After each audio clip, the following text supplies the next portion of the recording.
ಮಲ್ಪೆ ಬಂದರಿನ ಮೀನುಗಾರಿಕಾ ಬೋಟಿನ ಕ್ಯಾಬಿನ್ನಲ್ಲಿ ಚಿಕ್ಕಮಗಳೂರು ಮೂಲದ ಕಾರ್ಮಿಕನೊಬ್ಬನ ಶವತ್ತೆಯಾಗಿದ್ದು, ಕೊಲೆ ಪ್ರಕರಣಕ್ಕೆ ಸಂಬಂಧಿಸಿ ರಾಯಚೂರು ಮೂಲದ ಮತ್ತೊಬ್ಬ ಕಾರ್ಮಿಕನನ್ನು ಪೊಲೀಸರು ವಶಕ್ಕೆ ಪಡೆದಿದ್ದಾರೆ. ಮೃತರನ್ನು ಅಭಿಷೇಕ್ 24 ಎಂದು ಗುರುತಿಸಲಾಗಿದೆ. ಜೀವನೋಪಾಯಕ್ಕಾಗಿ ಚಿಕ್ಕಮಗಳೂರಿನಿಂದ ಮಲ್ಪೆಗೆ ಬಂದಿದ್ದ ಅಭಿಷೇಕ್ ಮೀನುಗಾರಿಕಾ ಬೋಟಿನಲ್ಲಿ ಕೆಲಸ ಮಾಡುತ್ತಿದ್ದರು ಎನ್ನಲಾಗಿದೆ. ಸೋಮವಾರ ರಾತ್ರಿ ಬೋಟಿನಲ್ಲಿ ಕ್ಷುಲ್ಲಕ ವಿಚಾರಕ್ಕೆ ಅಭಿಷೇಕ್ ಹಾಗೂ ಸಹಕಾರ್ಮಿಕ ಗೋವಿಂದರಾಜು ನಡುವೆ ಗಲಾಟೆ ನಡೆದಿದ್ದು, ಬಳಿಕ ಪರಿಸ್ಥಿತಿ ವಿಕೋಪಕ್ಕೆ ತಿರುಗಿದೆ ಎನ್ನಲಾಗಿದೆ. ಈ ವೇಳೆ ಗೋವಿಂದರಾಜು ಅಭಿಷೇಕ್ಗೆ ಚೂರಿಯಿಂದ ಇರಿದ ಪರಿಣಾಮ ಅವರು ಮೃತಪಟ್ಟಿದ್ದಾರೆ. ಮಂಗಳವಾರ ಬೆಳಗ್ಗೆ ಬೋಟಿನ ಕ್ಯಾಬಿನ್ನಲ್ಲಿ ರಕ್ತಸಿಕ್ತ ಸ್ಥಿತಿಯಲ್ಲಿ ಅಭಿಷೇಕ್ ಅವರ ಮೃತದೇಹ ಪತ್ತೆಯಾಗಿದೆ. ಘಟನೆ ಬಳಿಕ ಆರೋಪಿ ಗೋವಿಂದರಾಜು ರೈಲು ನಿಲ್ದಾಣದ ಮೂಲಕ ಹೈದರಾಬಾದ್ ಅಥವಾ ಮುಂಬೈಗೆ ಪರಾರಿಯಾಗಲು ಯತ್ನಿಸಿದ್ದ ಎನ್ನಲಾಗಿದೆ. ಮಾಹಿತಿ ಆಧರಿಸಿ ಕಾರ್ಯಾಚರಣೆ ನಡೆಸಿದ ಪೊಲೀಸರು ಆತನನ್ನು ವಶಕ್ಕೆ ಪಡೆದಿದ್ದಾರೆ. ವಿಚಾರಣೆ ವೇಳೆ ಗೋವಿಂದರಾಜು ಸುಮಾರು 15 ವರ್ಷಗಳಿಂದ ಮನೆಗೆ ತೆರಳದೆ ಮುಂಬೈ, ಹೈದರಾಬಾದ್ ಸೇರಿದಂತೆ ವಿವಿಧೆಡೆ ಕೆಲಸ ಮಾಡಿಕೊಂಡಿದ್ದಾಗಿ ತಿಳಿದುಬಂದಿದೆ ಎನ್ನಲಾಗಿದೆ. ಕೊಲೆಗೆ ನಿಖರ ಕಾರಣವೇನು ಎಂಬುದು ಇನ್ನೂ ತಿಳಿದುಬಂದಿಲ್ಲ. ಕ್ಷುಲ್ಲಕ ವಿಚಾರಕ್ಕೆ ಆರಂಭವಾದ ಗಲಾಟೆಯೇ ಕೊಲೆಗೆ ಕಾರಣವಾಗಿರಬಹುದು ಎಂದು ಶಂಕಿಸಲಾಗಿದ್ದು, ಪೊಲೀಸರು ತನಿಖೆ ಮುಂದುವರೆಸಿದ್ದಾರೆ. ಮಲ್ಪೆ ಬಂದರಿಗೆ ದೇಶದ ವಿವಿಧ ಭಾಗಗಳಿಂದ ಸಾವಿರಾರು ಕಾರ್ಮಿಕರು ಉದ್ಯೋಗಕ್ಕಾಗಿ ಆಗಮಿಸುತ್ತಿದ್ದು, ಕಾರ್ಮಿಕರ ನಡುವಿನ ಗಲಾಟೆ ಹಾಗೂ ಮೀನುಗಾರಿಕೆ ಸಂದರ್ಭದಲ್ಲಿ ಸಂಭವಿಸುವ ಅವಘಡಗಳು ಆಗಾಗ್ಗೆ ವರದಿಯಾಗುತ್ತಿವೆ.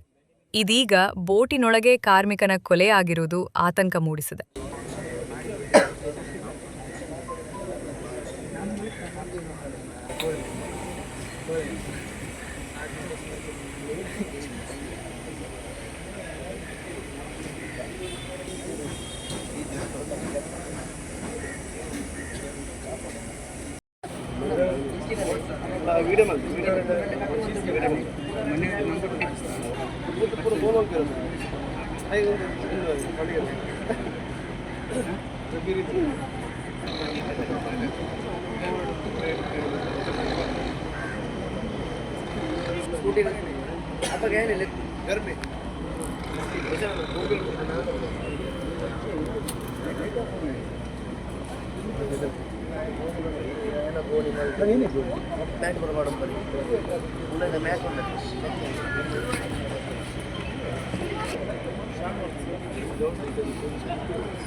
ಒಂದು ದುಃಖದ ಸಂಗತಿ ಏನಂದರೆ, ನಮ್ಮ ಮಲ್ಪೆ ಬಂದರಿನಲ್ಲಿ ಇವತ್ತು ನಮಗೊಂದು 6 ಗಂಟೆಗೆ ಕಾಲ್ ಬರ್ತದೆ.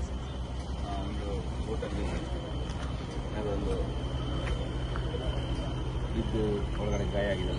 ಅದು ನಾವು ತಕ್ಷಣ ಬಂದಾಗ ನೋಡುವಾಗ ಅವರು ಕಷ್ಟಪಟ್ಟ ನಮಗೆ ಒಂದು ಸಂಶಯ ಕಂಡುಬಿಡ್ತದೆ.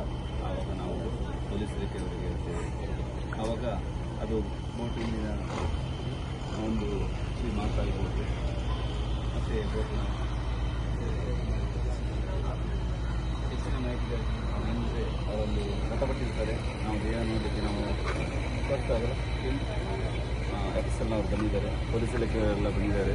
ಅವರ ಸಹಕಾರದಿಂದ ಇನ್ನೀಗ ನಾವು ಆ ದೇಹವನ್ನು ತೆಗೆದುಕೊಂಡು ಹೋಗಬೇಕು. ಹಾಗೆ ನಮ್ಮ ಟೀಮ್ ಬೆಳಿಗ್ಗೆ 6 ಗಂಟೆಗೆ ಬಂದು ನೋಡಿದಾಗ ನಮಗೆ ಅದು ಮೃತಪಟ್ಟ ಶಂಕೆ ಉಂಟಾಗಿ ನಾವು ಪೊಲೀಸ್ ಇಲಾಖೆಗೆ ತಿಳಿಸಿದ್ದೆವು.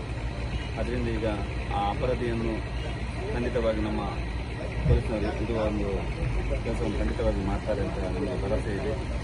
ಈಗಾಗಲೇ ಅವನು ಅಭಿಷೇಕ್ ಅಂತ ಅವನ ಹೆಸರು.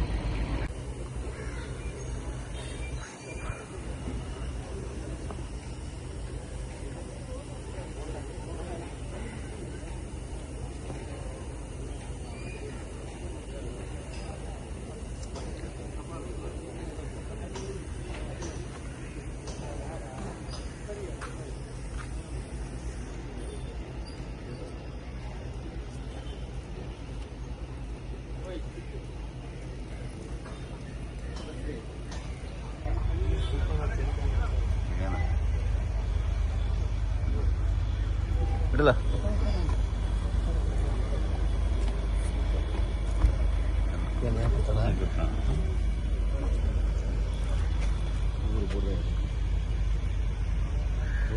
ಒಂದ್ಸಲಿ ಇದು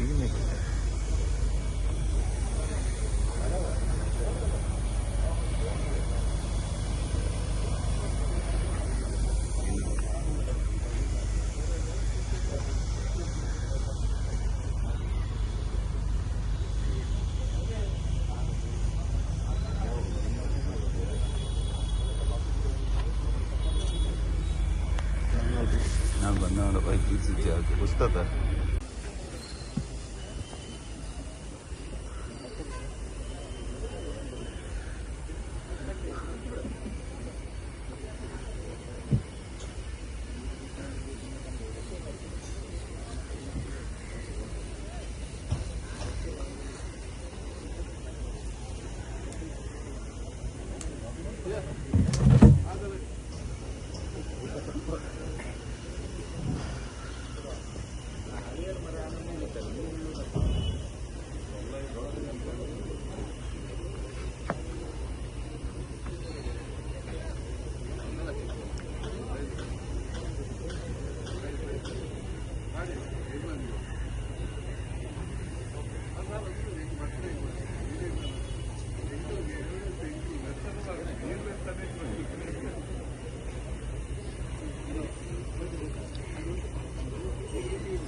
ಬಿಡಲ್ಲ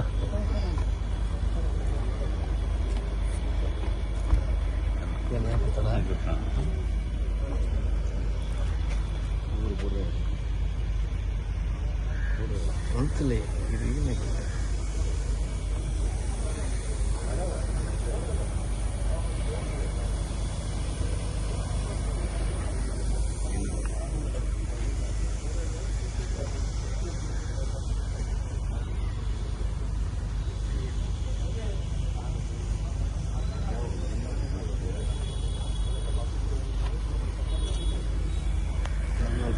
ನಾನು ಬಂದ ಬೈಕ್ ಪುಸ್ತಕ